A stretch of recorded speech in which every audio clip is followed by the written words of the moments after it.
नमस्कार दोस्तों, स्वागत है आपका इस खास रिपोर्ट में।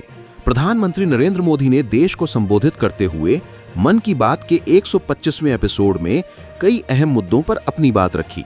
आज हम आपको सुनाएंगे उनके भाषण के वो बड़े और महत्वपूर्ण हिस्से जो सीधे सीधे हर भारतीय के जीवन से जुड़े हैं।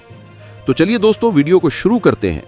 दोस्तों, भारत की नई ऊर्जा को लेकर पीएम मोदी ने शुरुआत में देशवासियों को बधाई दी और कहा कि भारत आज हर क्षेत्र में नई ऊंचाइयों को छू रहा है। खेलों में भारतीय खिलाड़ियों की मेहनत का जिक्र करते हुए उन्होंने कहा कि दुनिया भारत की युवा शक्ति को पहचान रही है। स्टार्टअप्स, टेक्नोलॉजी और इनोवेशन के क्षेत्र में भारत में नया इतिहास रचा है। दोस्तों, दूसरी जगह उन्होंने ये भी कहा, आत्मनिर्भर भारत और स्वदेशी पर जोर दिया है मोदी ने। उन्होंने बताया कि आत्मनिर्भर भारत केवल सरकार का नारा नहीं है, बल्कि हर नागरिक की जिम्मेदारी है। उन्होंने कहा कि लोकल प्रोडक्ट्स को अपनाना, छोटे उद्योगों को बढ़ावा देना और भारतीय तकनीक पर भरोसा करना, यही असली देशभक्ति है। दोस्तों, मोदी जी ने पर्यावरण और जल संरक्षण के बारे में भी बात की। प्रधानमंत्री ने कहा कि जल ही जीवन है और हमें हर हाल में इसका संरक्षण करना होगा। उन्होंने जल जागरूकता अभियान, वर्षा जल संचयन और गांव-गांव में हो रहे प्रयासों की तारीफ की। मोदी ने जनता से अपील की कि हर नागरिक कम से कम एक पेड़ जरूर लगाए। दोस्तों, मोदी जी ने महिला सशक्तिकरण के बारे में भी बात की। मोदी जी ने देश की महिलाओं की उपलब्धियों का जिक्र किया। उन्होंने कहा कि सेना से लेकर खेल और विज्ञान तक महिलाएं हर क्षेत्र में देश का नाम रोशन कर रही हैं।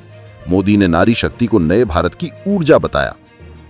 दोस्तों, मोदी जी ने युवाओं की भूमिका पर बहुत जोर दिया है। युवाओं को संबोधित करते हुए पीएम ने कहा कि आने वाले 25 साल भारत के लिए निर्णायक होंगे। स्टार्टअप्स, खेल, शिक्षा और तकनीक, हर जगह युवा देश को नई दिशा दे रहे हैं। उन्होंने युवाओं से नशे और गलत आदतों से दूर रहने की भी अपील की। दोस्तों, नरेंद्र मोदी ने भारतीय संस्कृति और परंपराओं को लेकर बात की। मोदी ने कहा कि हमारी संस्कृति ही हमारी सबसे बड़ी ताकत है। उन्होंने त्योहारों, योग, आयुर्वेद और भारतीय खानपान का जिक्र करते हुए लोगों से आग्रह किया कि वे अपनी परंपराओं को आगे बढ़ाएं। दोस्तों, नरेंद्र मोदी जी ने किसान और ग्राम विकास की भी बात की। प्रधानमंत्री ने खेती और किसानों की मेहनत का विशेष उल्लेख किया। उन्होंने कहा कि गांवों का विकास ही भारत की असली ताकत है। कृषि तकनीक, आधुनिक उपकरण और नई नीतियों का लाभ सीधे किसानों तक पहुंच रहा है। दोस्तों, मोदी जी ने अंतर्राष्ट्रीय मंच पर भारत की पहचान को लेकर भी बात की। इन्होंने गर्व से कहा कि आज दुनिया भारत की ओर उम्मीदों से देख रही है।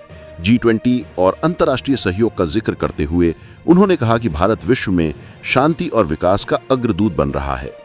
दोस्तों, मोदी जी ने कहा, नागरिकों की जिम्मेदारी है कि स्वच्छता अभियान, डिजिटल इंडिया और आत्मनिर्भर भारत, ये सब तभी सफल होंगे जब हर नागरिक इसमें सक्रिय भागीदारी करेगा। उन्होंने लोगों से जिम्मेदार नागरिक बनने की अपील की। तो दोस्तों, ये थे प्रधानमंत्री नरेंद्र मोदी की मन की बात के 125वें एपिसोड के बड़े मुद्दे। साफ है कि इस बार भी पीएम मोदी ने देशवासियों को नई प्रेरणा दी है। आत्मनिर्भरता, पर्यावरण, महिला शक्ति और युवा ऊर्जा के जरिए नए भारत के संकल्प को मजबूत करने का आह्वान किया है।